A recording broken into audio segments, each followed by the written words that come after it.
vous expliquer quelque chose d'extraordinaire. En hébreu, le mot noir se dit kushi.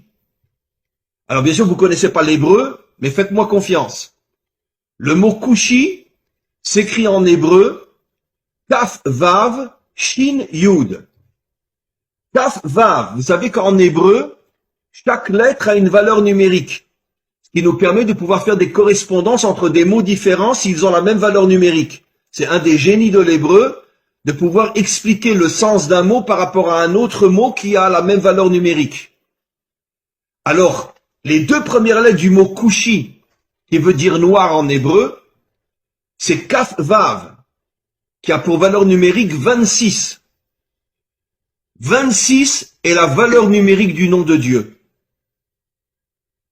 Le nom de Dieu tel qu'il ne se prononce pas, parce qu'on attend la délivrance pour le prononcer véritablement, c'est un yud, un vav, un yud, un he, un vav et un he. Et ce nom de Dieu qui figure dans toute la Torah en hébreu a pour valeur numérique 26. Après, vous avez Kou, donc Kaf Vav, le nom de Dieu, le véritable nom de Dieu, le véritable nom de Dieu dans le mot, donc qui fait allusion aux Africains, aux Noirs.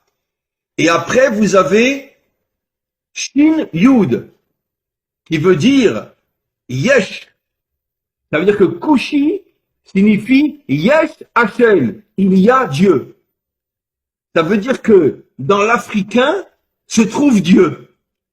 C'est absolument incroyable.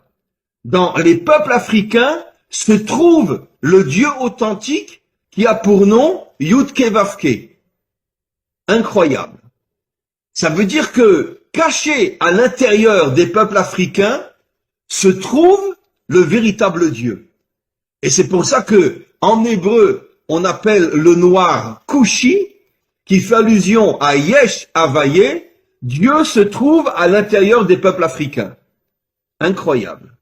Mais vous devez au fur et à mesure prendre conscience que vous devez vous réveiller.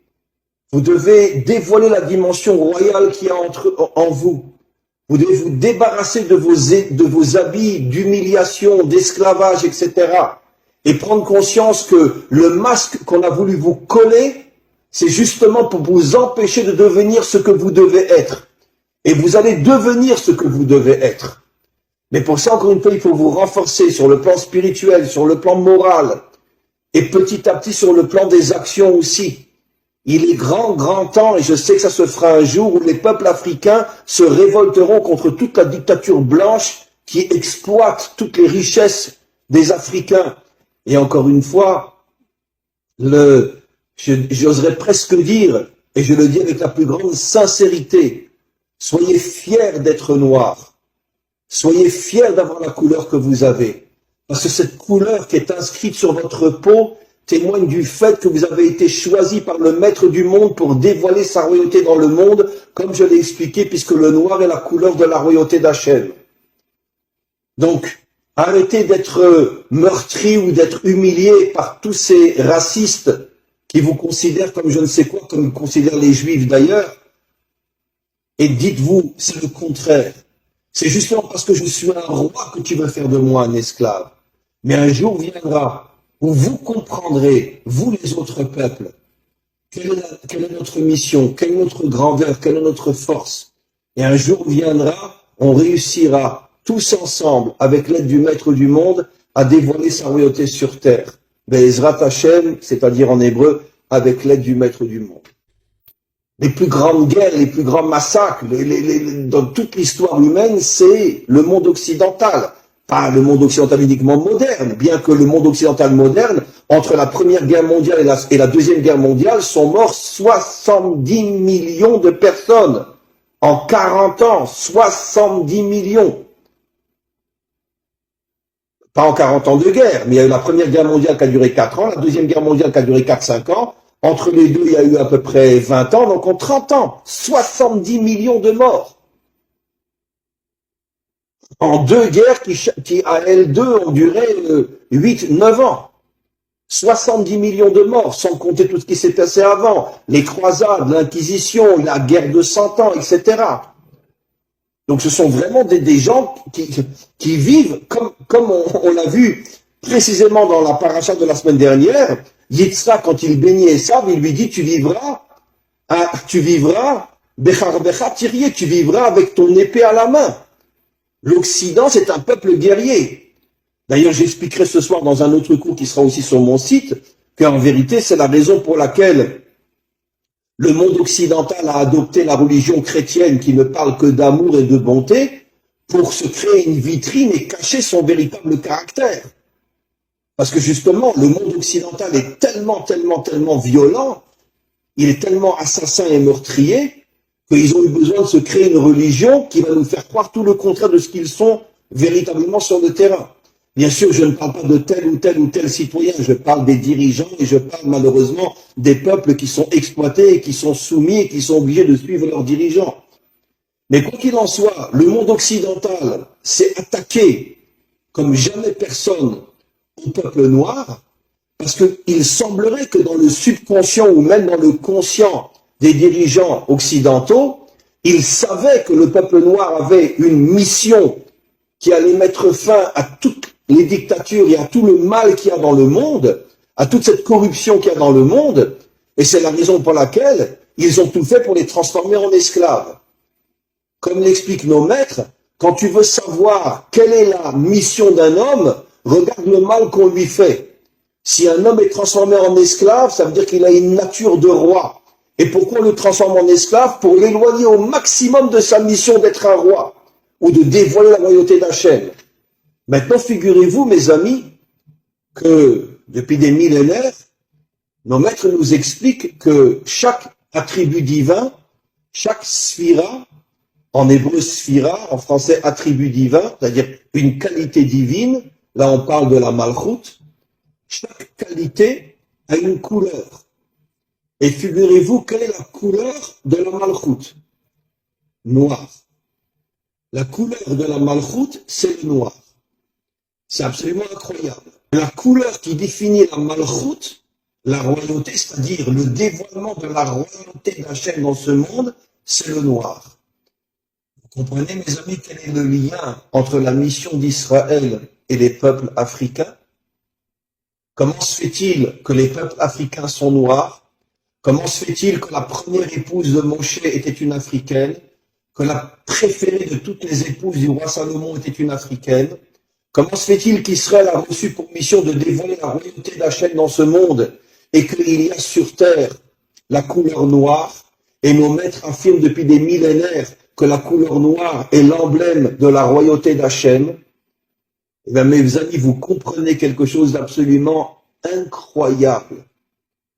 Que les peuples noirs, eux aussi, comme Israël, sont en première ligne du dévoilement futur d'Hachem en tant que dirigeant de ce monde. Mi chamocha ba'elim Hachem, qui est aussi grand que toi, Dieu du monde?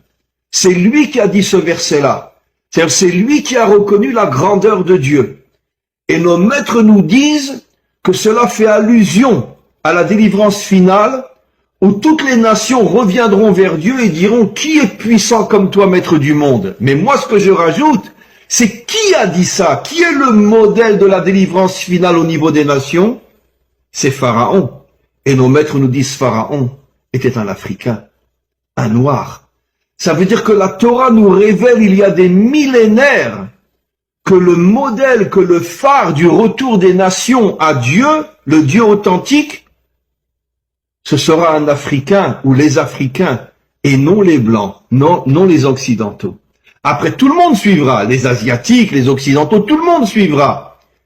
Mais c'est Pharaon qui a dit, qui est comme toi, Dieu, créateur du monde. I have given 1,400 messages. I never once addressed the African American community. But tonight, I am. Because you have a very special invitation. Africa has a very special invitation. And the time is now. This is why we are seeing this revival. Look with me what it says. According to our stages, it says, according to Amos, chapter 9, verse 7. Check this out. I saw this verse, I was floored. It says, Israel, these northern tribes, Nikreu, they are called Kushim. Kushim. They call Kushim. The word Kushim comes from the word Kush. Kush is Ethiopia, or the area surrounding Ethiopia. And it says that Israel is likened, or they are called Kushim. As it is say, Kushim comes from the word black. As it is says, this is from the Talmud, quoting Amos chapter 9, verse 7, Alo kibnei Kushim atem li. You are Israel like the sons of the Kushim. You, Israel, are called Kushim. Why? Because the prophet is telling us that there is part of Israel, let's call them the remnant. Let's call them those who have been scattered, who are like the Kushim. Now, when the prophet speaks about them, he's not speaking about them in a favorable way. Why? Because they have been scattered. They have been gone. They are no longer there. Look at this. It says in Amos, to me, O Israelite, you are just like it's translated as Ethiopians, but it does not say Ethiopians. That's not what Hebrew Holy Tongue says. Let us not manipulate the Holy Tongue. It says Kushim. Atem libnei Israel. You are like the Kushim, declares the Lord. Why? Because Israel is there in the Kush tribe, brought Israel up from the land of Egypt. But also the Philistines from Kaftor and the Armenians from Kir. Israel, number one, make yourself the note, Israel has a name. And one of the names that Israel is called by is Kushim. Kushim is a generic name for anybody who is black. Now I want to be careful here. I am not saying that every black person is from the seed of Israel. That's not what I'm saying. I am saying that, as we're going to see in 1 minute, it is this specific group of the house of Israel who is scattered in Africa that is called Kushim. That's speaking about, specifically here, about a subset from the house of Israel. Now check this out, what the prophet's saying. It says in Moed Katan, this is in the Talmud, recorded in the Talmud. Similarly, you can explain the verse as you not much as mine as the children of the Cushite, children of Israel. Is their name Cushite? No! Their name is not Cushite. Israel is their name. Rather, just as the Cushites said, because of the dark skin, so too the Jewish people are distinguished by their action, and they are different from all other nations. Friend, we have today groups in Africa, like the Ibu, like the Lambas. They are completely distinguished from the other groups in their customs, in their tradition. And here the Talmud itself recorded, it says at times they're going to look at Cushites like regular Africans, but they are really Israelites.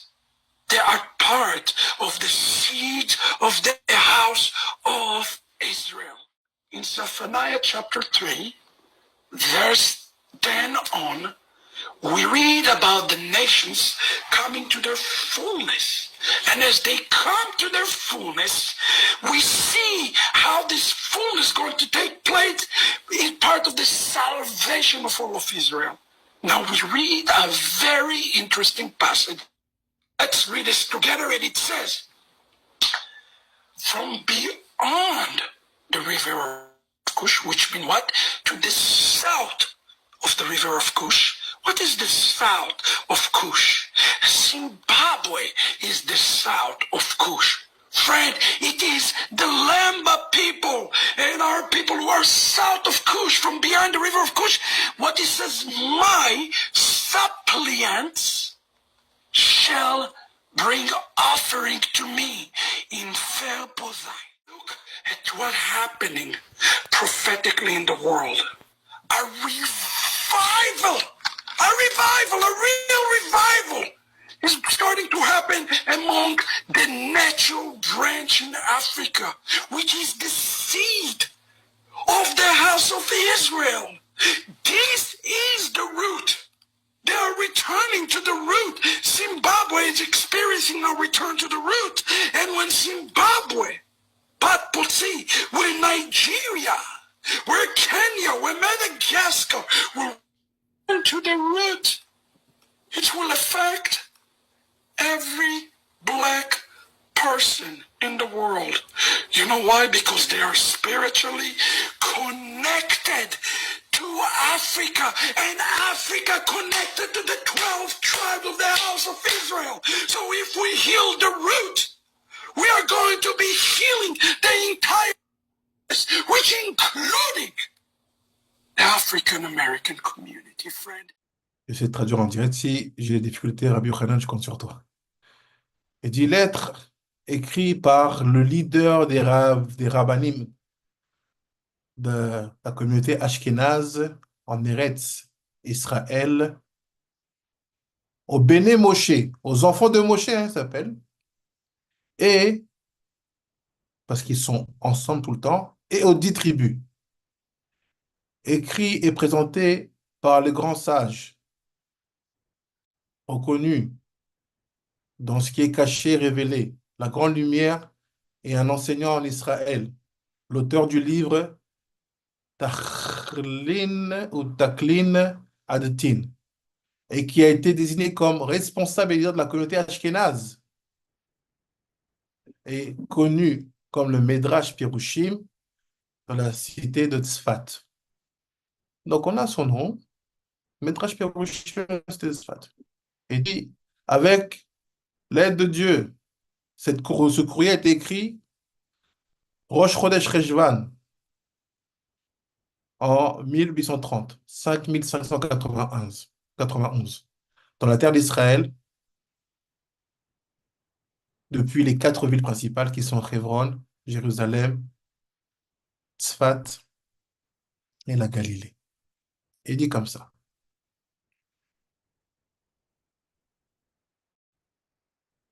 Cette cette lettre est envoyée à ceux qui habitent la terre d'Israël. Ah, je ne comprends pas, il est en terre d'Israël, lui. Il envoie une lettre à ceux qui habitent la terre d'Israël. Comprenez Rabbanim, comprenez Rabbaniot, qui sont attachés à la Torah de Moshe, qui est un cadeau, un héritage, une portion d'héritage pour nos frères, les enfants d'Israël, les enfants de Yitzhak, de Abraham, qui ont montré leur attachement et leur croyance en Dieu. Ils sont nos purs et saints frères, nos frères saints et purs, des justes, des tzadikim, sur qui le monde repose, les béné Moshe, qui servent Dieu et qui sont installés à côté de la rivière Sambation et qui ont donné, qui se sont soumis auprès de leur roi, du roi, le roi d'Israël, qui est assis sur un trône puissant et qui dirige les 10 tribus. Vous me suivez, les rabbins? Est-ce que je fais tout ça ou vous comprenez ce qui se passe là? Il y a un rabbin ashkénaze en 1830 qui envoie un courrier en Afrique et il dit, j'écris au roi d'Israël qui est assis là-bas et qui s'occupe des 10 tribus et qui est aussi roi sur les Bnei Moshe. C'est pourquoi notre sidour, à nous, les Noussars africains, l'héritage, pardon,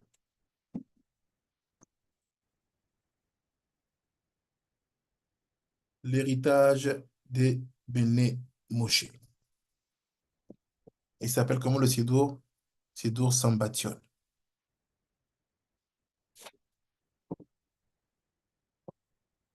Parce que la rivière Sambation, si vous ne le savez pas, c'est le fleuve Congo.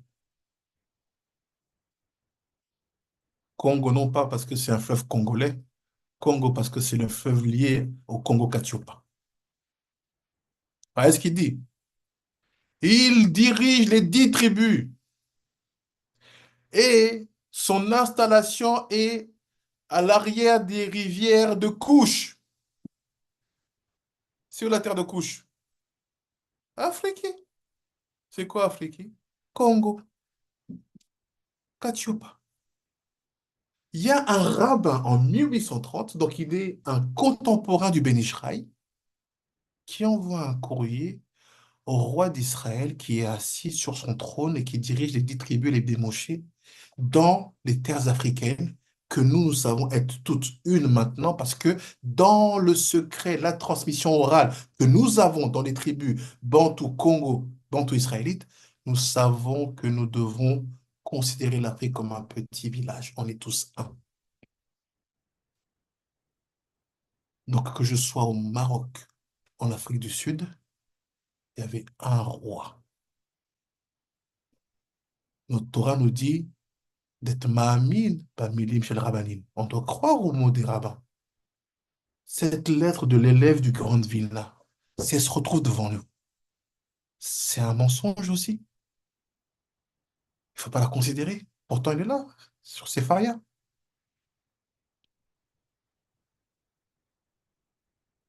Et que je sache, à ce moment-là, il n'y a pas de roi en Israël, l'autre. Ce qui dit, il écrit un courrier au roi d'Israël là-bas, mais lui-même, il est en Israël. À part si, il se considère aussi soumis là-bas. Mais non, c'est pas ça. Il dit, on est ici, on essaie d'installer quelque chose. Je vous conseille vraiment de lire cette lettre. Il dit quoi? Et là-bas, sur les terres africaines, tout le monde est installé et tout le monde campe selon leur bannière. C'est ce qu'il dit. C'est pas de la Kabbalah, là, c'est un courrier, un vestige historique de l'histoire du peuple d'Israël. Il dit, la tribu de Dan, de Naphtali, de Gad, de Asher, de Issachar, qui comprennent le mouvement des trucs célestes. Ah, tribu Cyrus. d'Issachar, merci. Combien de Juifs aujourd'hui savent que quand tu dis, nous, Bnei Israël, on n'est pas de ce monde, parce que c'est comme ça qu'il faut parler pour montrer que tu es Yehudi gay, tu es un Juif fier. Ok, mais t'es de quel monde? Je suis du Olam Abba. Non, non, t'es pas du monde à venir, parce que le monde à venir, il est à venir. Même s'il est déjà là. Ok, mais tu viens d'où? Nous, on sait d'où on vient. Vous ne le saviez pas.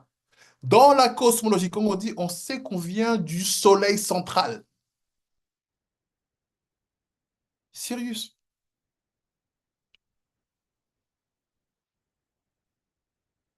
Mais bon, est-ce qu'il y a une Torah en Afrique? Ah non. Est-ce qu'on doit leur accorder notre attention? Franchement, regardez. Ils connaissent les constellations et qui sont, et dit quoi? Constamment investis dans l'étude de la Torah. Ça veut dire, il dit quoi? Il dit, ils étudient leur Torah. Mais je pose une question. Vous savez, 1830 pour moi, c'est mon arrière-grand-père. Voilà. Pour que vous puissiez comprendre ce que ça veut dire. 1830, c'est, allez, pas ça plus simple, parce que ma mère, elle est dans le cours avec mon papa. 1830, c'est le grand-père de mon papa, grand-père de ma maman. Voilà. À ce moment-là, eux-mêmes ne savent pas. Quand je leur montre ça, ils disent non, on ne sait pas, on nous a effacé la mémoire, on ne sait plus, on ne sait pas, on ne sait pas. Positif Rabbi Ishaïm aussi. תודה רבה. Et je crois même que, si je ne me trompe pas, quand il me dit l'étude de la Torah, il parle de, on avait vu dans le cours la semaine, il y a plusieurs semaines, la différence entre Limud Torah et Isek Torah. Et là, je crois qu'il parle de Isek Torah, c'est-à-dire l'étude de la Torah qui est plus élevée. Ah, quoi, d'accord, attends. Bon, je sais que si tu le dis, c'est que c'est. Ah là, Gad, Hacham, je vais te dire, il a la titre de Skib, oh Skib! Et c'est comme ça. Voilà, voilà. Psh, Kolakava, elle est magnifique celle-là. Kolakava. Et c'est qu'à Torah, Torah Aleph. C'est Torah que les gens disent, ah, ils disent qu'ils font du Ben Ishraï. Nous, venez, faites comme nous, prenez Rabbi Nechounia, faites la langue Rabbi Nechounia. Dites à Netiachadaïm à chaque fois que vous lavez les mains. Étudiez la nuit. Laissez les femmes faire un petit coup de rapsot. Toutes ces choses que vous voulez pas, bah, nous on le fait parce que nous, c'est ce qui est à notre niveau. Parce que l'Afrique est une terre mystique. Voyez ce qu'il dit? Ils lisent les corps, les mouvements célestes. Ils sont constamment dans l'étude de la Torah. Et la tribu de Zvouloun, qui campe sur le mont Frian. Ils disent, c'est quoi sur le mont Frian? On ne sait pas, on trouvera un jour. Et avec tout ça, Reuven, Ephraim, Ménaché, Shimon, qu'Hachem soit avec vous et votre roi. Eldad le Dani. Ces traditions sont importantes car elles racontent l'une des premières diasporas israélites connues à travers toute l'histoire juive. Elle a même été écrite dans les écrits talmudiques. Alors traitons de l'histoire d'Eldad ben Mali. Les anciennes traditions d'Eldad commencent dans la terre d'Israël pendant le temps de la sécession de Jérubim et le temps de la division du royaume d'Israël.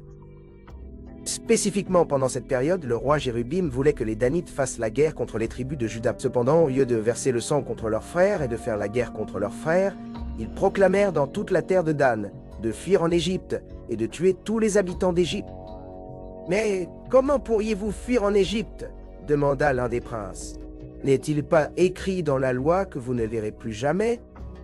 Cependant, il est dit que Dieu a donné de bons conseils aux Danites pour remonter le fleuve Pichon et continuer leurs errances sur des chameaux et camper dans la terre. Après avoir prospéré année après année, il est dit que 3 autres tribus, Nephtali, Gad et Asher, sont venus camper avec les Danites dans la terre de Cush. Malheureusement, en ce qui concerne cette histoire dans cette histoire, de nombreux auteurs et historiens échouent à continuer l'histoire d'Eldad, tombant à court dans les limites de Cush encore.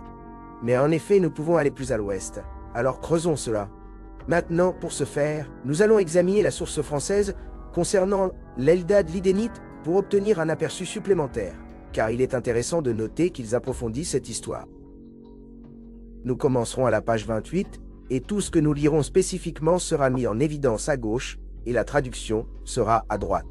Donc, en commençant à la page 28, il est écrit qu'à ce moment-là, plusieurs familles de 3 autres tribus de Zabulon, Asher et Nephtali, sont également sorties, et se sont installés en Arabie jusqu'à ce qu'elles atteignent les frontières de Cush. Ils ont fait la guerre aux Cushites et tué tant de gens qu'ils ont dépeuplé un espace de 4 jours par 4 jours, jusqu'à l'endroit occupé par leurs frères de la race de Dan. Ayant choisi Havila comme son foyer, qui ne doit pas être confondu avec le Havila oriental où il y a de l'or, et Seba, et Sapta, et Rama, et Sabasha, et Sheba, et Dédan, ces 4 tribus, Dan, Zabulon, Asher et Nephtali, ont été contraints de combattre contre ces 7 royaumes. Page 29. Bientôt, ils firent plier les têtes de leurs ennemis devant eux et s'établirent dans leur lieu dans ces 7 royaumes. Néanmoins, chaque année jusqu'à aujourd'hui, ils sont en hostilité avec 7 autres tribus formant autant de souverainetés, appelées Tamani, Kabar, Korosia, Bedra, Nabat, Awar et Yoba. En raison de ces guerres continues, de nombreux Israélites ont été dispersés au-delà des rivières de Cush afin que la parole du prophète soit accomplie. De l'autre côté des rivières de Cush, mes adorateurs dispersés m'apporteront mon offrande. Jusqu'à présent, après avoir lu ce livre, nous avons acquis un aperçu du fait que 4 tribus, Dan, Nephtali, Gad et Asher, ont pénétré dans la terre de Cush avant de continuer au-delà des rivières d'Éthiopie dans une terre connue sous le nom de Havila.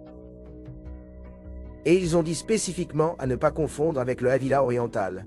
Donc, si ce n'est pas le Havila oriental, alors où est le Havila dont parlait Eldad? Il est intéressant de noter que, si nous examinons le livre, l'itinéraire du rabbin Benjamin de Tudela, il mentionne quelque chose de très similaire qui se connecte à ce qu'Eldad revendiquait. Donc lorsque nous commençons à la page 146, il est écrit « D'Aswan à Shula, 12 jours, cet endroit contient environ 300 juifs et est le point de départ des caravanes qui traversent le désert Al-Tahara ou Al-Sahara en 50 jours en route vers Zavila, le Chavilla des Écritures, qui se trouve dans le pays du Ghana. » Ainsi, il est intéressant de noter que le rabbin Tudela dit que ce Chavilla ou Savila ou Avila est dans le pays du Ghana. Et nous savons que cela se trouve spécifiquement en Afrique de l'Ouest et non en Afrique de l'Est, car à la page 146, il continue en disant que ce pays se trouve à l'ouest de Kush ou d'Abyssinie. Mais creusons plus profondément cela. Et pour ce faire, nous allons aller aux archives marocaines, volume 6, à la page 68. Il mentionne quelque chose de très intéressant. Il dit tout simplement qu'Eldad a causé Négritia sous le nom d'Avila. Et la dernière fois que j'ai vérifié, Négritia est le nom de l'Afrique de l'Ouest.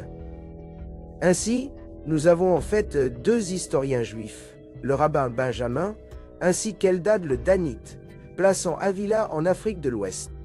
Est-ce parce que des endroits comme le Ghana sont également référencés comme la Terre d'Or?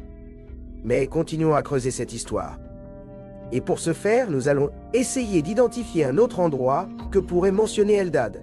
Et c'est le fleuve Sambagnan. Alors allons à une histoire du peuple juif pour obtenir un peu plus d'informations sur les détails entourant ce fleuve Sambagnan. En commençant à la page 278, il est écrit « 3 autres tribus, Nephtali, Gad et Asher, étaient avec eux. Celles-ci s'étaient jointes à eux à l'époque de Sinataria. En face d'eux vivaient les enfants de Moïse, issus de ces Lévites qui avaient mutilé les doigts de leur main droite plutôt que de chanter les chants de Sion au bord des rivières de Babylone, et avaient ensuite été traduits par un nuage à leur demeure actuelle. Son propre peuple, donc Eldad continua, ne pouvait communiquer avec eux que de loin, puisqu'ils étaient coupés les uns des autres par une tour sans eau, qui transportait des masses de sable et de débris, avec une telle force terrible qu'elle pouvait écraser une montagne de fer. Cette rivière infranchissable se reposait un jour de sabbat, lorsqu'elle était enveloppée d'une épaisse brume, d'où le fleuve a été nommé Sambagnon. Maintenant, après avoir lu cela, une rivière ne m'est pas forcément venue à l'esprit. Il semble vraiment qu'Eldad décrivait un désert. Si nous revenons à l'itinéraire du rabbin Benjamin de Tudela, il décrit le désert du Sahara que les Juifs traversent de la même manière qu'Eldad a décrit le fleuve Sambagnon. Et il est écrit « d'Aswan à Shula, 12 jours. Cet endroit contient environ 300 Juifs et est le point de départ des caravanes qui traversent le désert jusqu'à Hara en 50 jours en route vers Séville, le Chavilla des Écritures, qui se trouve dans le pays du Ghana. Ce désert contient des montagnes de sable et chaque fois qu'une tempête se lève, les caravanes sont exposées au danger intime d'être enterrées vivantes par le sable d'accord. Alors maintenant nous commençons à voir pourquoi Eldad a décrit le désert du Sahara comme une tour sans eau qui portait des masses de sable. Continuons vers les empires de l'Afrique de l'Ouest médiévale, car cela complète les traditions d'Eldad également. Et il est écrit à la frange sud du Sahara se trouve le Sahel, une zone marginale de transition du désert à la savane. Sahel est le mot arabe pour rivage.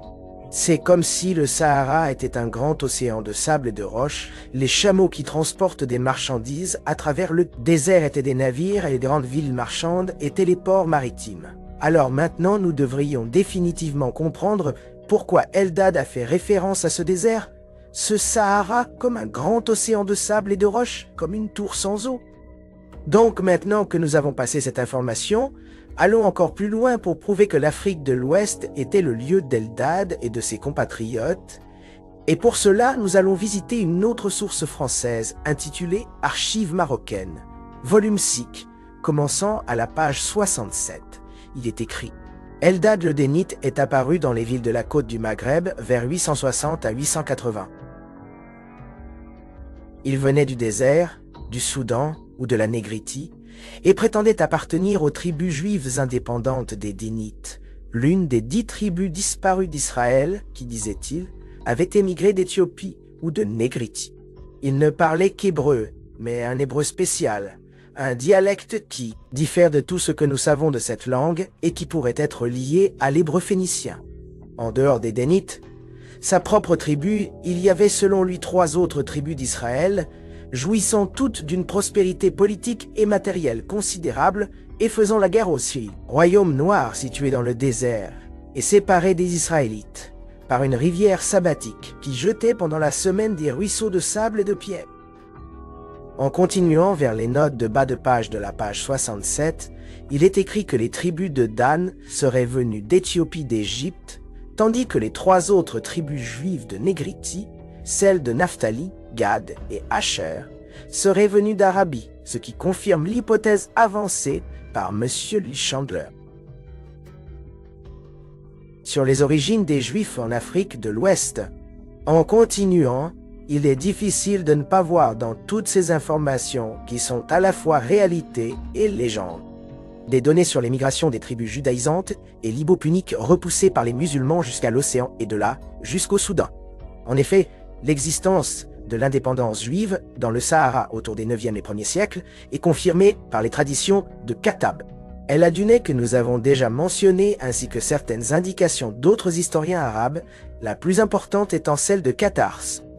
En continuant à la page 71, il est écrit qu'Eldad a certainement visité certaines tribus juives dans le Sahara. Il a entendu beaucoup de choses dites sur certaines autres. Il connaît ses usages et croyances au point que M. Epstein a réussi à les identifier avec ceux des Falachas, dont l'origine hellénique commune avec les anciens guerriers de Serenica avait été supposée par nous. Il est également possible qu'il ait confondu les Ben Musa avec la puissante tribu des Messias qu'il n'a peut-être pas visité lui-même, puisque nous avons réussi à identifier la plupart des noms des royaumes noirs, avec des noms géographiques de la région d'Adra, de la Mauritanie française et même de l'Ouest-Soudan.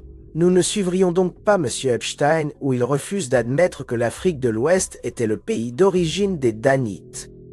Dites, attendez une minute, quelque chose ne va pas. Alors attendez une seconde. Vous voulez dire que des auteurs ont réellement refusé d'admettre que l'Afrique de l'Ouest était le pays d'origine d'Eldad, le Dénite et de ses compatriotes? Est-ce pourquoi, à travers l'histoire, nous voyons toujours cette histoire faisant référence aux Juifs éthiopiens par opposition à ceux d'Afrique de l'Ouest?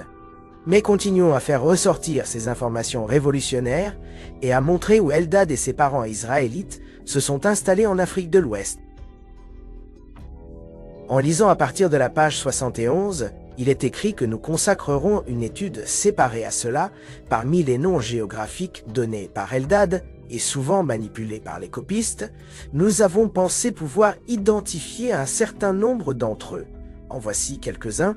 Il est écrit des lieux tels que Adrar, Todima, ou Kadima, Kukuya, Kantu, ou Kuntu, Toreka ou Tukor, Tukulurkuba, ou Keshikarma ou Kartas. Et de plus, Ojom et Zomoron dans le sud du Maroc. Donc ces territoires d'Afrique de l'Ouest sont là où ces tribus du Nord se sont installées et ont formé le royaume selon Eldad. Même si nous continuons, nous trouverons quelque chose d'autre de très confirmant. Et il est écrit qu'il faut ajouter à cette information qu'Eldad le Dénite avait été accompagné dans ses voyages par un autre juif du désert qui avait retracé son origine à la tribu d'Asher, fils de Jacob, ou parmi les tribus Mandi ou Sunniki, dont certaines retracent leurs origines aux chefs des tribus d'Israël.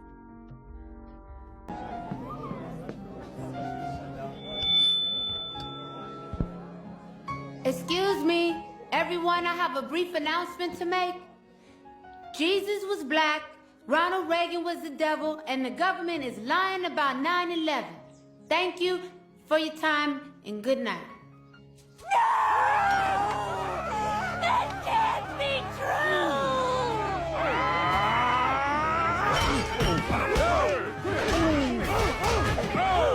Henry!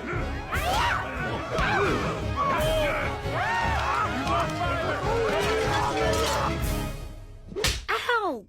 Mm-hmm. You're having that dream where you made the white people riot, weren't you? But I was telling the truth. How many times have I told you you better not even dream about telling white folk the truth? You understand me? making white people ride. You better learn how to lie like me. I'm gonna find me a white man and lie to him right now. Attendez, je vous accompagne. Voilà, il faut faire attention où on met les pattes, hein. Tous les juifs et tous les noirs du monde sont originaires de cette ville. Peut-être même que Adam et Ève viennent de là. Peut-être même que Adam et Ève sont encore vivants. Parce qu'ils ont une alimentation très équilibrée. Regarde, on y est. Waouh, le panorama. Oh là là, Lyon. C'est la cité de nos origines. Voilà, c'est magnifique. Les gens vivent en paix ici depuis 2000 ans, loin du racisme, loin de la haine. Waouh. Ouh là là, c'est superbe. Oh là là. On va enfin être chez nous. On va être aimés. C'est peut-être pas l'heure des visites. Ça doit être malentendu. Ils ne savent pas qui on est. Hé, on est dans votre tribu aussi. Faut pas nous tuer, hein. Oh là là, ils sont grands, hein. Je trouve qu'ils ne sont pas très amicaux. Hein. Ils ne nous connaissent pas encore. C'est barrière de la langue, hein. Moi, je comprends parfaitement. Ils te disent de te tirer. Oh, c'est malentendu. Explique, on est juifs comme eux. Nous, tous pareils. Alors voilà, on a tous la même religion. Ah, tu vois, on est adoptés. Ils ont dit quoi? Il vaut mieux que je traduise pas parce que ça va te vexer. Ils sont morts de rire parce qu'ils disent qu'un juif rose comme toi, ça s'est jamais vu. Oui. Le chat que ton père, toi, hein? Je peux pas te laisser cette bête. Peut-être il est dangereux. Vous venez, on va envahir l'Afrique. Traverser l'Afrique pour trouver Jérusalem, n'importe quoi. J'ignorais qu'il y eut des Israélites aussi loin en territoire nègre. Des Israélites aussi loin en territoire nègre. It's only by the grace of God that any of these people will reach their as yet unknown destinations alive. Or maybe it's his will that they don't. So, Lieutenant, why are you venturing into those forsaken regions? What do you know about a man named Shaka?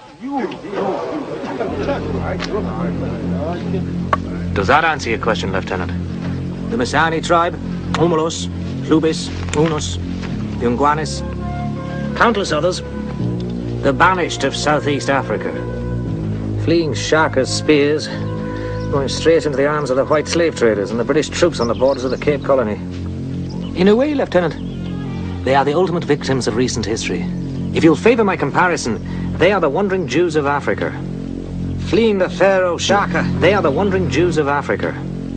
Fleeing the Pharaoh Shaka, they are the wandering Jews of Africa. Fleeing the Pharaoh Shaka into the Babylonian captivity of slavery. In the book Russian Icons by Father Vladimir Ivanov, recently rediscovered, we find the most interesting collection of Christian icons. It is of high interest for two reasons. Number one, it depicts the various Christian icons as black. And number two, this is not found in Western Europe, but well in Eastern Europe and Russia. This means that black people were venerated as deities from Spain to France, Italy, Germany, and all the way to Russia. In some, all over Europe. There are at least 500 black Madonnas in Europe, not counting the ones hidden in the Vatican, 128 in France alone. And you need to remember that these icons survived multiple waves of iconoclasm. This means that in the past, they would have been ubiquitous throughout Europe, before the great artists like Michelangelo and Leonardo were commissioned to start painting the classic Europeanized face of Jesus that we know today. So then, as always, if we ask the critical questions, if the mainstream historical narrative is true, and that black people have never achieved anything of note in history, why then were they depicted and venerated all over Europe? Even more intriguing, what were black people doing in so many depictions, descriptions, sculptures, and plays in Europe at all? For those who have been listening, it is simply because they were present in such numbers, and it yielded such influence that even the planned erasure and systematic destruction of the icons survived from Western Europe to Eastern Europe, from Germany to Italy. Historical proof the Israelite identity was stolen. What did the original Jews of London and Amsterdam actually look like? In a 1600s book entitled Travels in Holland, the Jews of Amsterdam are described in this manner. Their men are most black, full of hair, and insatiably given unto women. In a 1700s book by John Mackey, a man of London, England, named Daniel Earl of Nottingham, who happened to be the Secretary of State, is described as a tall, thin, very black man, like a Spaniard or a Jew. In an 1800s book by Robert Knox, the London Jew is described as having lips very full, mouth projecting, chin small, and the whole physiognomy, when swarthy, as it often is, has an African look. James Shapiro, a professor at Columbia University, states in his book that when Minister Robert Kirk visited a London synagogue in 1690, all 200 Jewish worshippers at the synagogue were black men. So why do those in the Levant who claim to be descendants of Israel look completely different to these historical descriptions? Comment truth if you believe there is a massive deception going on. Go to IsraeliteBot.com and ask these questions now. Link in bio. Did you know a 19th century scientific text said the ancient Jews were originally black? In Johnson's Natural History, published in 1868, the author cites the renowned ethnologist Dr. James Cowles Pritchard, one of the most respected racial scientists of his time. On page 42, Pritchard makes a direct statement about the Jews. Pritchard writes that the Jews appear to have been originally a dark-skinned and woolly-haired race. This wasn't modern activism. This was 19th century anthropology, written decades before genetics, by scholars documenting human origins as they understood them. According to Pritchard, the earliest Jews were not white Europeans. So when we talk about history, the real question isn't why these descriptions exist. It's why we were never taught them. The past speaks for itself. Je pense que vous vous souvenez du patriarche Joseph, qui est décrit dans la Genèse de la Torah, de l'Ancien Testament, de la Bible, comme étant ce personnage qui arrive en Égypte et qui devient le numéro 2 de l'Égypte après avoir expliqué les songes de Pharaon concernant les années de grosses récoltes et les années de disette. Eh bien, ce personnage unique dans la Bible a son équivalent historique en la personne du plus grand scribe et savant de l'Égypte antique, à savoir Amenophis, fils de Apou, qui vécut de 1437 à 1356 avant Jésus-Christ. Ce personnage eut une renommée extraordinaire dans l'Égypte et il accueille chaque visiteur du musée du Caire, du musée d'égyptologie au Caire, qu'il salue à droite, de haut de ses 4 mètres de hauteur. Il décède à l'âge de 81 ans, un âge respectable pour l'époque, après avoir servi le très grand pharaon Amenhotep III, le père du pharaon monothéiste hérétique Akhenaton. Le pharaon Amenhotep III lui dédie un temple mémorial de statue royale situé dans la nécropole de Thèbes, près de la vallée des rois. C'est un acte unique dans l'histoire de l'Égypte que de voir un fonctionnaire honoré de la sorte. Il y a 75 ans, 2 jeunes égyptologues français, Alexandre Varil et Clément Robichon, découvrent les vestiges de ce temple mémorial d'Amenophis, fils de Apou, et publient leurs recherches en 1936. En 1936 et encore actuellement, le nom d'Amenophis, fils de Apou, s'écrit en hiéroglyphe Amenhotep, mais il se prononce Amenophis.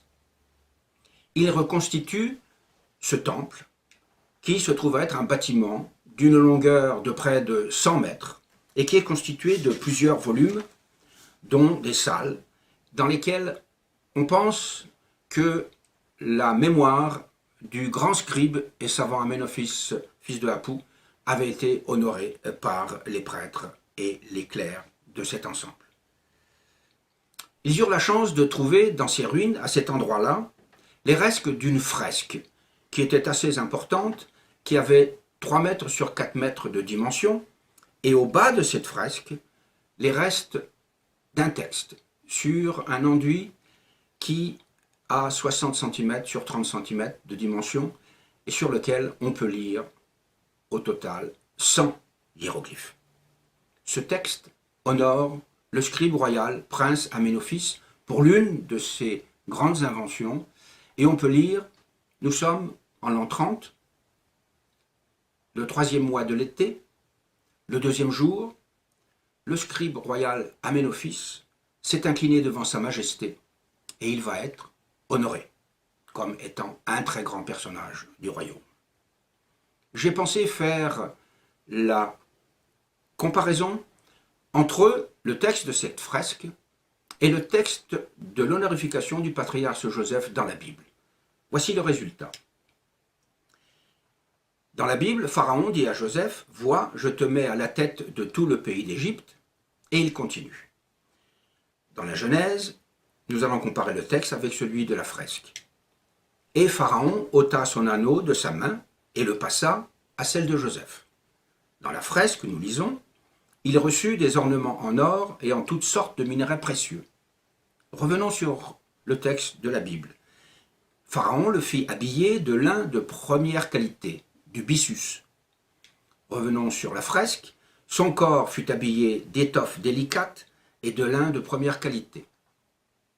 Dans la Bible, on lit « Et il suspendit le collier d'or à son cou. » Nous avons dans la fresque « Un collier en or pur et en toutes sortes de matières a été passé à son cou. » On continue dans la Bible. « Or, Joseph avait 30 ans lorsqu'il parut devant Pharaon, roi d'Égypte. » Dans la fresque, nous sommes en l'an 30, le grand scribe royal Aménophis s'est incliné devant sa majesté.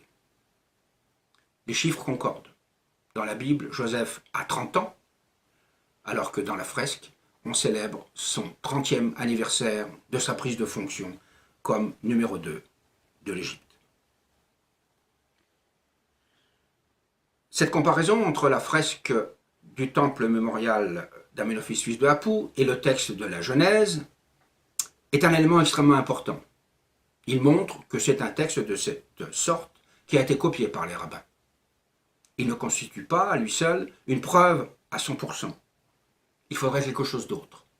Et ce quelque chose d'autre est justement ce qui se trouve dans cette fresque pour arriver à la preuve à 100%. On pourrait très bien imaginer que la rédaction de la Bible a été faite à partir d'un texte similaire, mais attribué à un autre personnage. Et pourtant, lorsque l'on regarde cette fresque, on va y trouver un détail unique, insolite, et qui avait été relevé par les 2 jeunes égyptologues français lorsqu'ils l'avaient découverte, mais ils avaient ensuite laissé de côté cet indice. Sans suite, voici ce détail.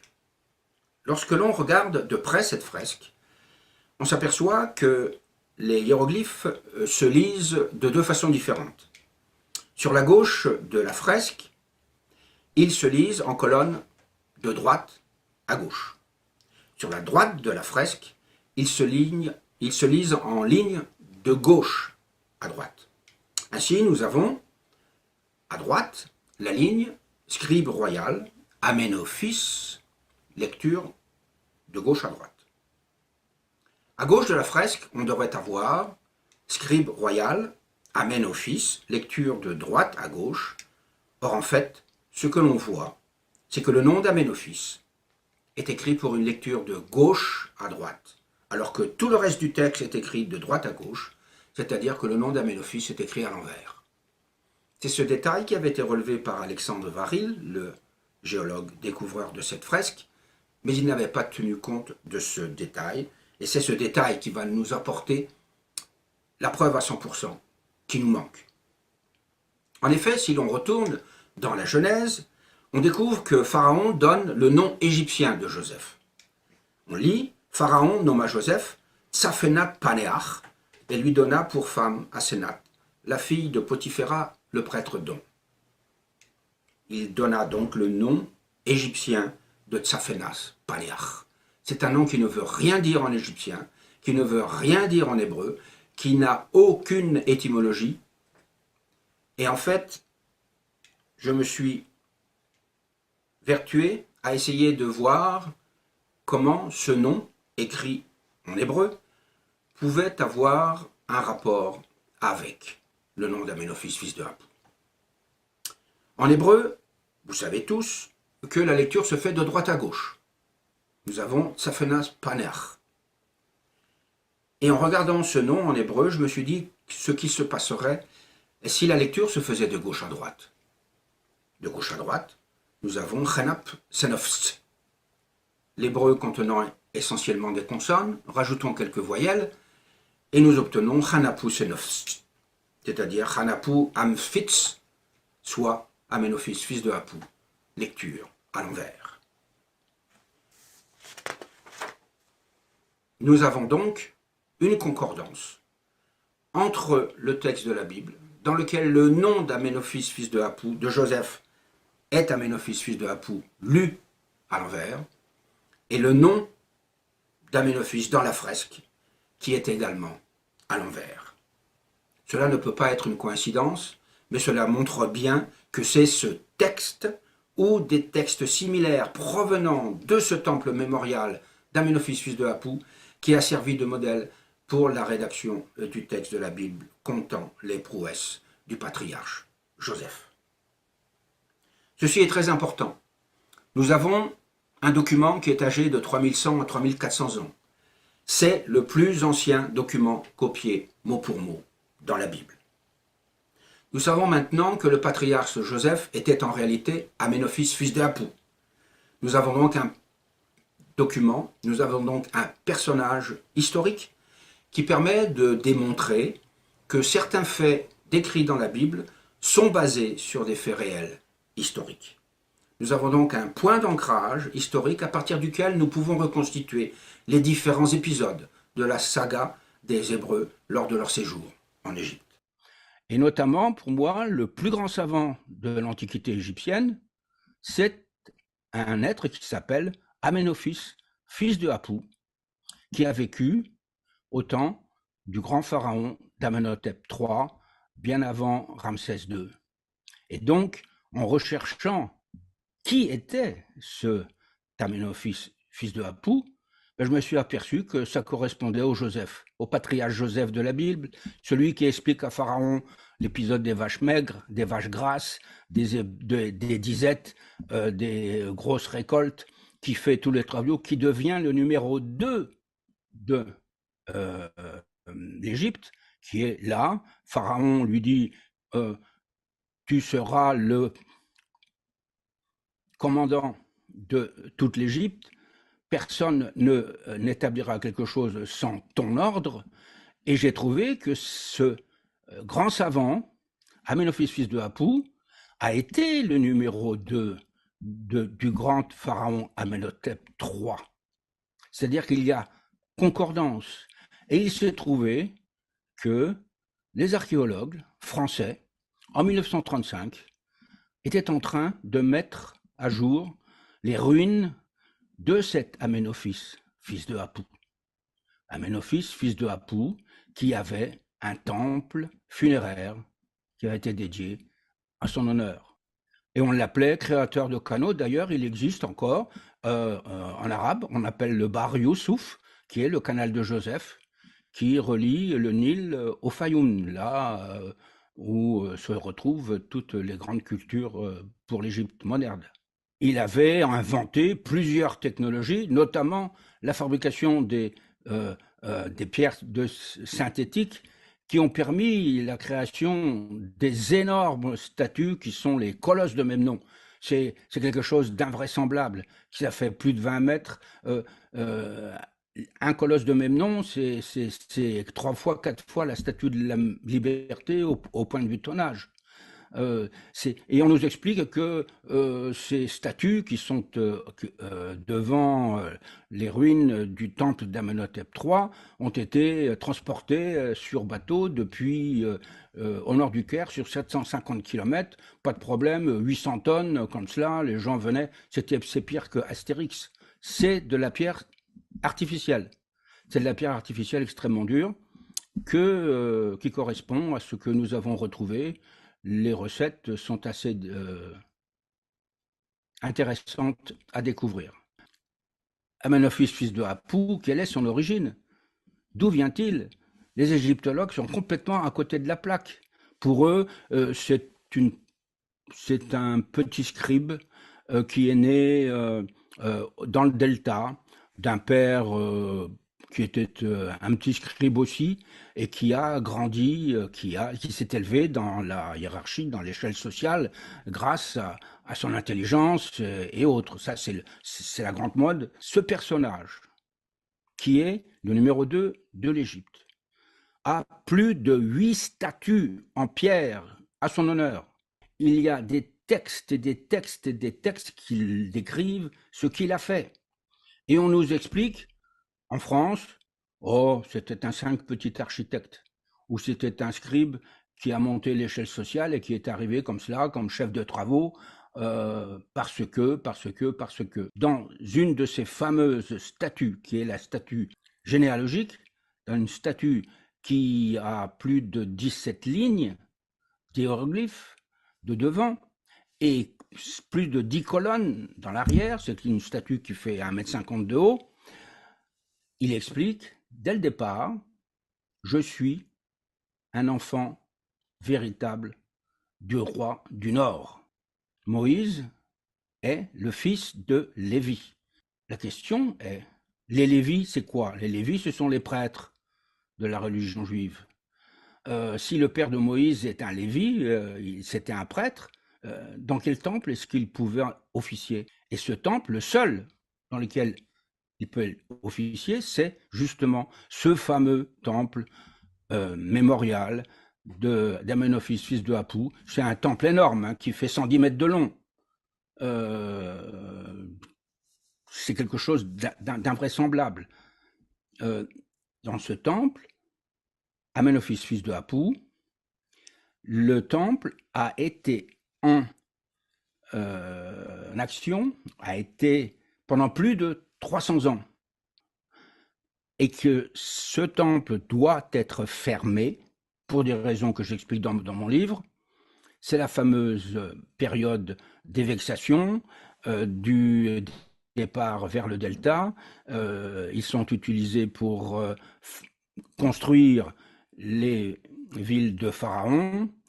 Et puis, Moïse et Aaron s'arrangent pour qu'ils partent. Et c'est l'Exode. Bonsoir à tous. Ce soir, un sujet plutôt historique, archéologique, au sujet de Joseph. Alors, la parole de Dieu nous parle de Joseph, ce fils de Jacob, qui a été vendu par ses frères à des marchands madianites, lesquels ont vendu Joseph à Potiphar. Et ensuite, il a fini en prison et il a fini vizir ou premier ministre du Pharaon.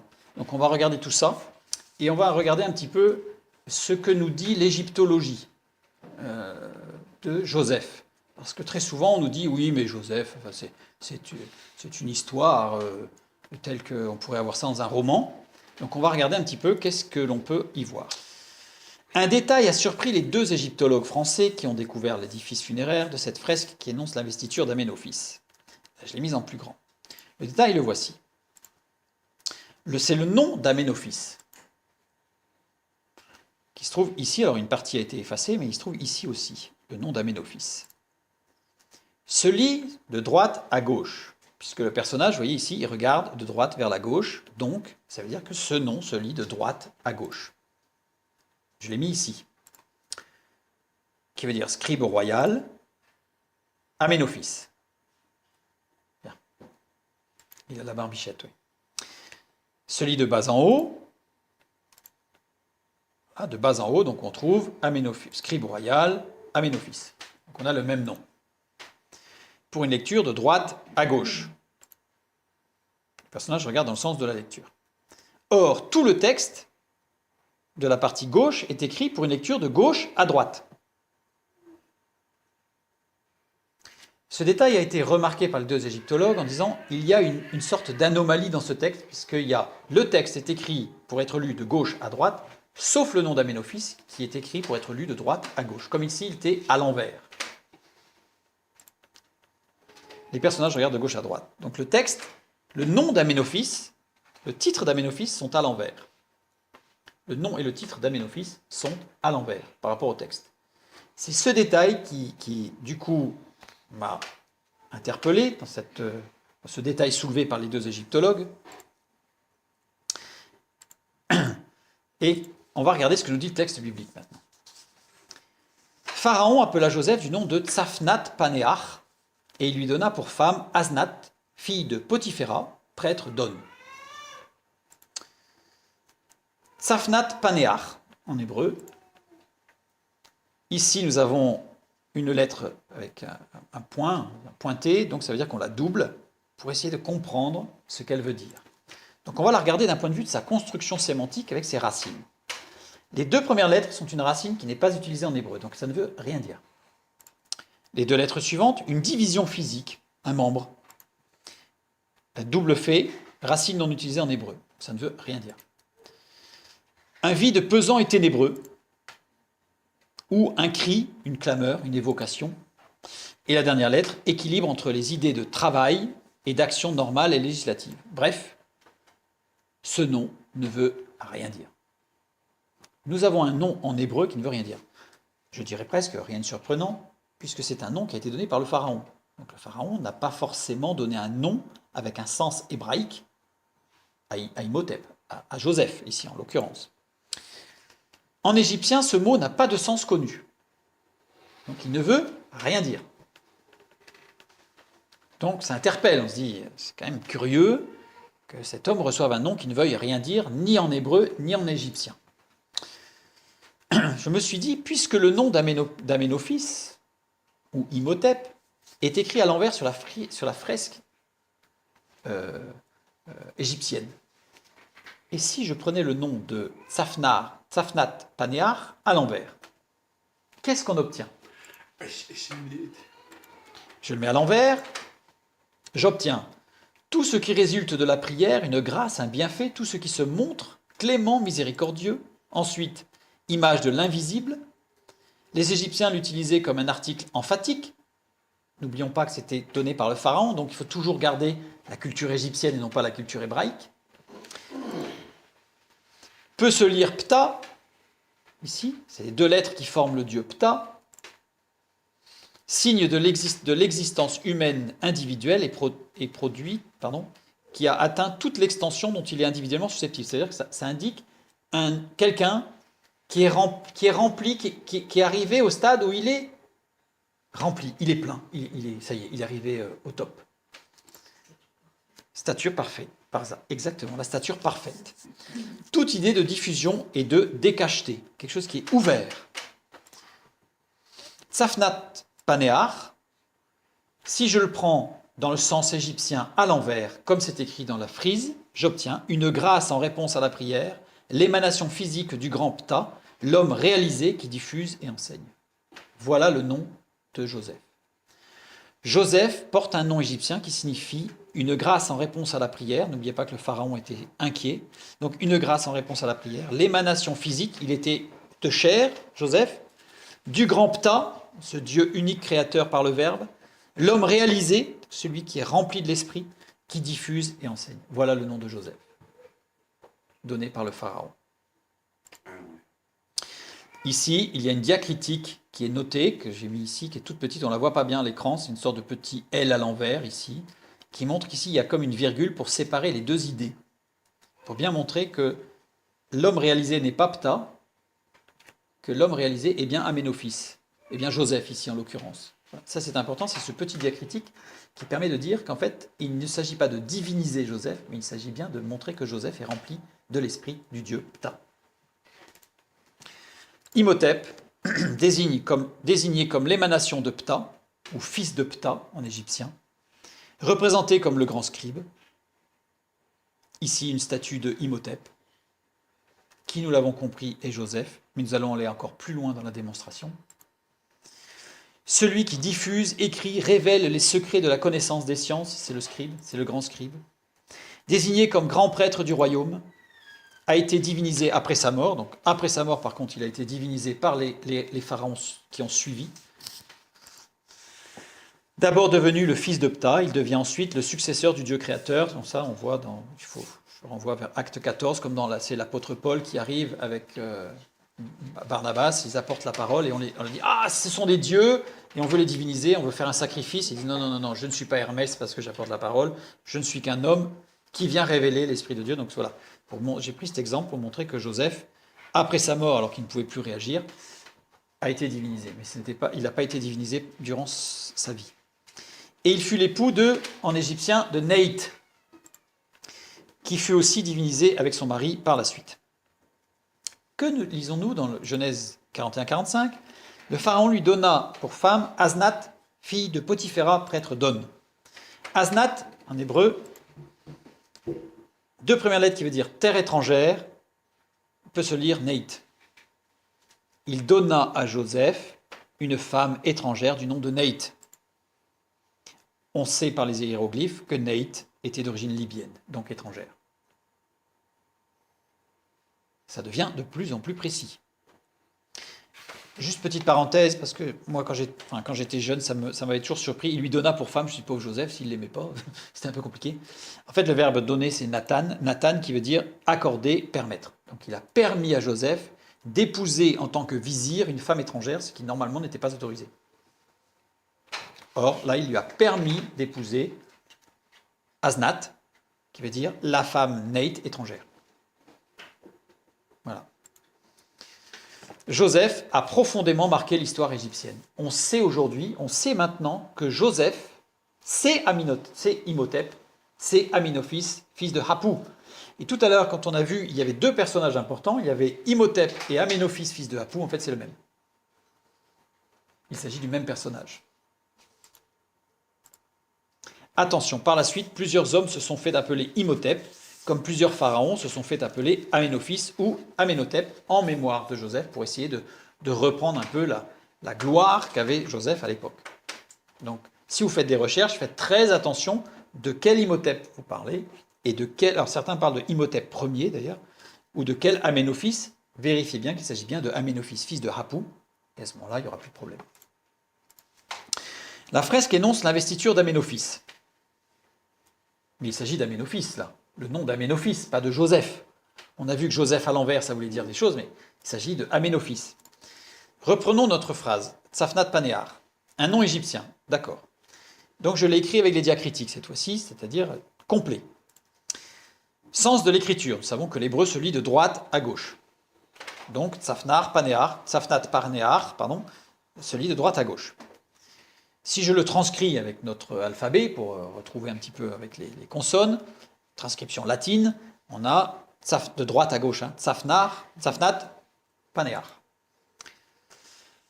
Ici, vous voyez la première diacritique que j'ai augmentée, qui se dit être une voyelle A, pour Tsafnar, donc le A, est composée d'un Kamatskatan, première ici comme une petite goutte qui tombe, là, petit T, qui veut dire un son A ou O, le A ouvert ou le O.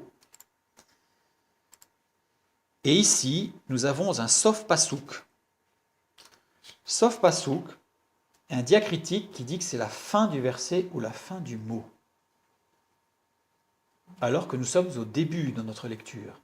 Nous avons une confirmation par le texte biblique lui-même que ce nom doit être lu à l'envers. Puisque le petit diacritique, le Sof Pasouk, qui est noté ici, indique qu'il ne s'agit pas du début du mot, mais de la fin du mot. Donc ce mot doit être lu à l'envers. Le texte biblique nous le dit lui-même que ce mot doit être lu à l'envers. Pour retrouver ce que nous avons lu tout à l'heure, sachant que moi ce que j'ai fait, c'est que je suis parti de la fresque égyptienne où c'était écrit à l'envers en me disant « et si je lisais à l'envers ?» Le texte biblique nous dit de le lire à l'envers.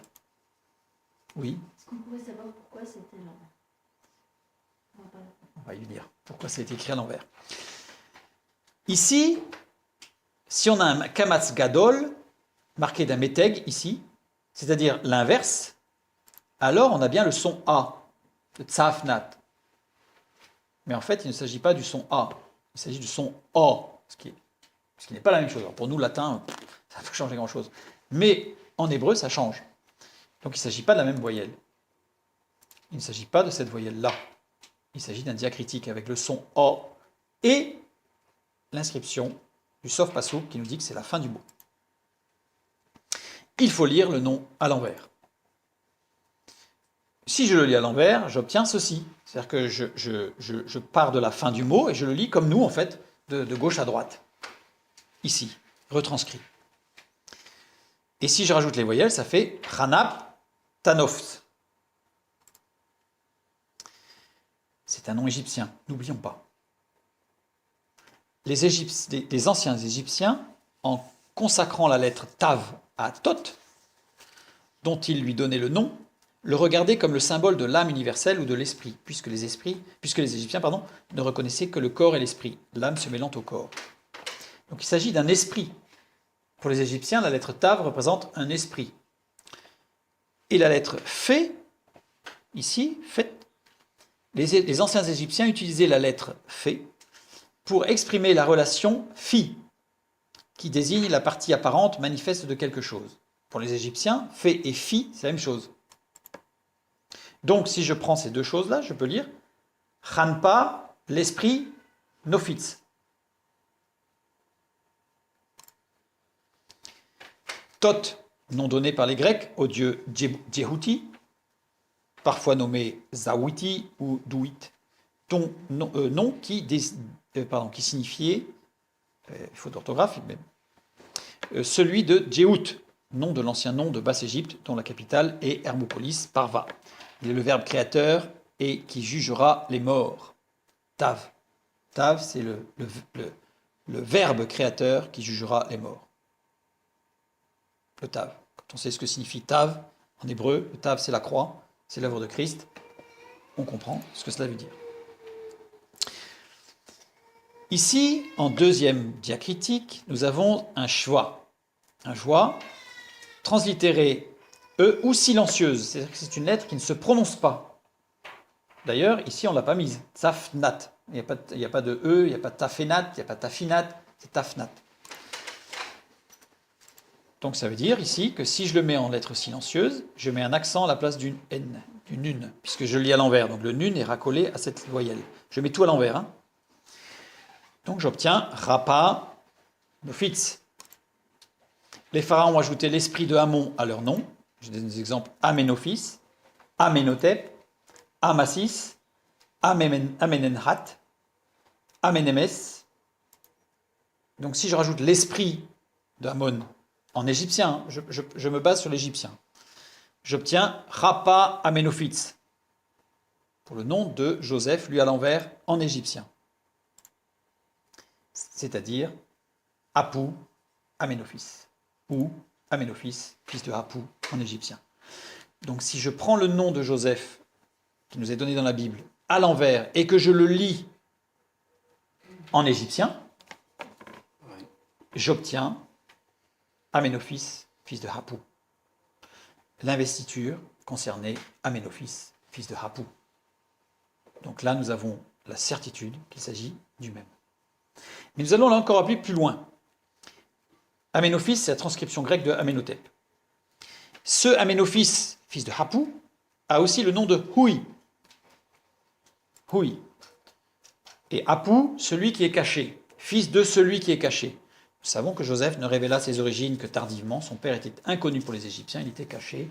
Donc c'est normal que Joseph soit appelé le fils de celui qui est caché, puisque Jacob n'a été révélé que très tardivement dans la vie de Joseph. Hui, voilà le hiéroglyphe qui parle de Hui. Nous avons Hu, office, et Y ou double I. Nous avons vu dans Ishrar tout à l'heure. Et si je le lis à l'envers, j'obtiens Yusifu ou Youssef. Donc ça veut dire que là, on est absolument certain que Amenophis, fils de Apu, est Joseph. Puisque à chaque fois son nom est à lire à l'envers, autant en hébreu qu'en égyptien, et si je lis Hui à l'envers, j'obtiens Youssef, c'est-à-dire Joseph. Par ailleurs, les documents égyptiens montrent que Aménophis, fils de Rapou, était d'origine sémite. Donc là, au moins, plus trop de doutes. Je ne l'ai pas mis, mais il y a des textes qui montrent que même de la région de laquelle il venait, etc. Enfin bon, tout ça, c'est explicité de façon précise dans plein de hiéroglyphes. Donc on sait que Imhotep, Amenhotep,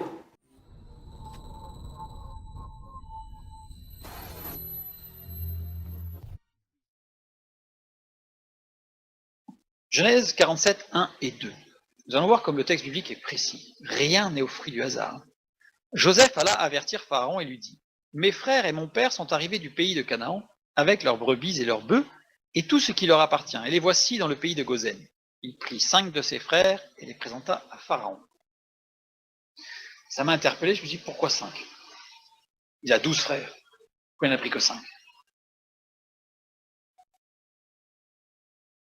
Oui, exact, merci. Il n'a pas 12 frères, il en a 11. En fait, il a 11 frères et une sœur.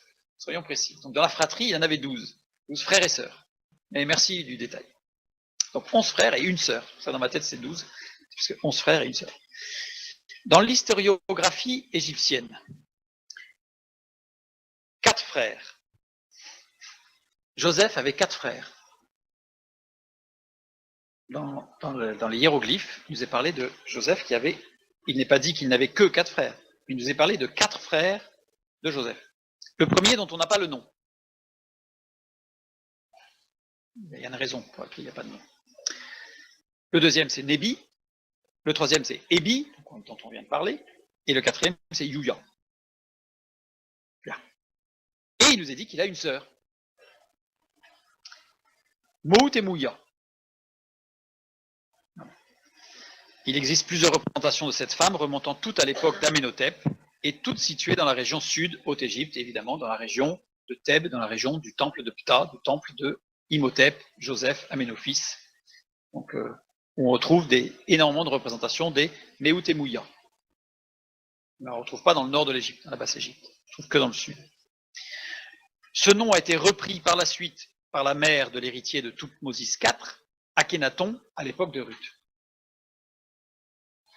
On va voir que là aussi, il y a une raison. On verra tout à l'heure. Je donne ces détails, c'est parce que si vous tapez sur Internet et vous cherchez, il ne faut pas confondre les personnages parce que c'est les mêmes noms. Voilà. Donc maintenant, je me suis dit, on va regarder ce que nous dit le texte biblique. Quand il nous dit qu'il prit 5 de ses frères. Le mot frère, Anachim et Noshim. Anachim. Anachim, les aînés de la fratrie. Mais ça désigne les frères et sœurs. Anachim. Enoshim, masculin, mâle.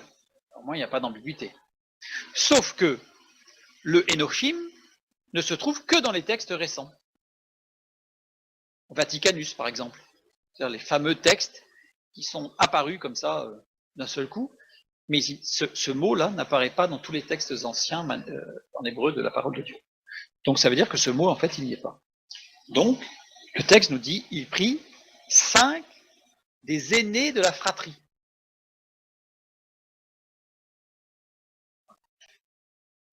Joseph avait une sœur, qui s'appelait Dina, et c'était le 5e enfant de Léa.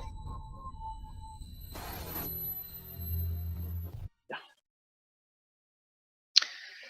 Les 4 frères aînés de Joseph, qu'étaient-ils ? Qui étaient-ils ? Nous avons Ruben, Siméon, Lévi, Judas. Tous fils de Léa, et ils ont tous une particularité. C'est qu'ils ont tous un lien particulier. On va voir lequel. Ruben conseilla de ne pas tuer Joseph.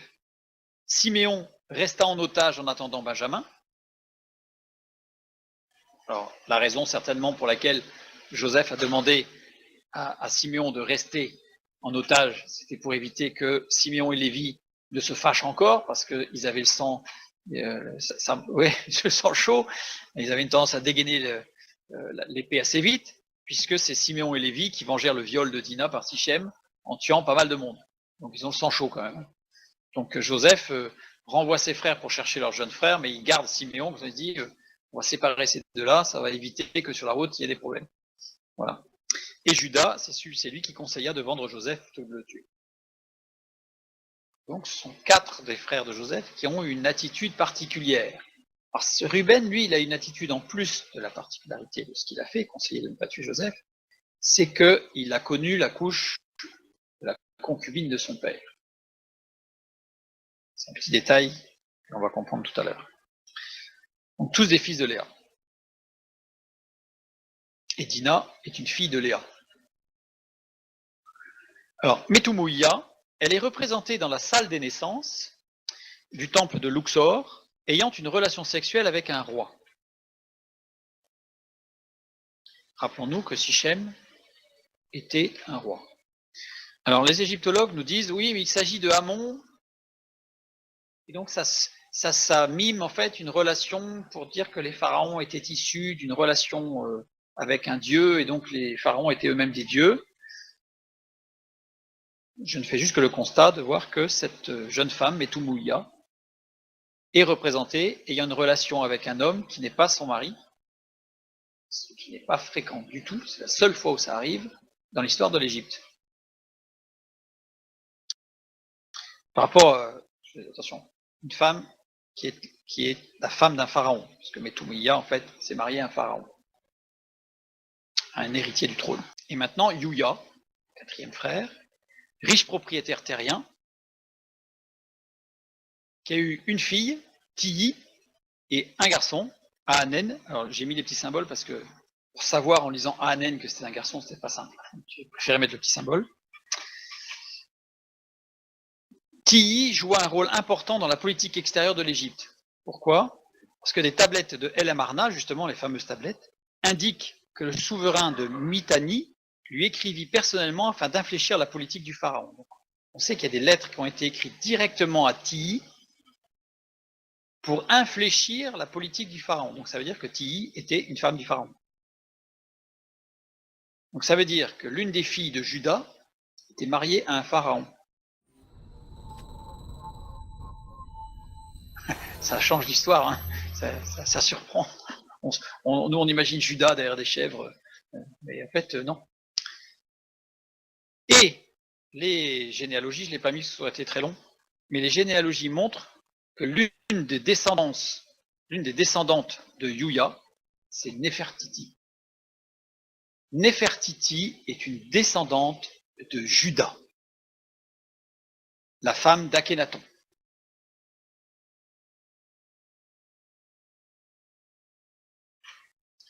Donc Juda, c'est Yuya. Nous savons que Juda a eu une fille, dont nous ne connaissons pas le nom. J'ai mis les textes bibliques, Genèse 38:2. Là, Juda vit la fille d'un Cananéen nommé Shua. Il l'a pris pour femme et alla vers elle.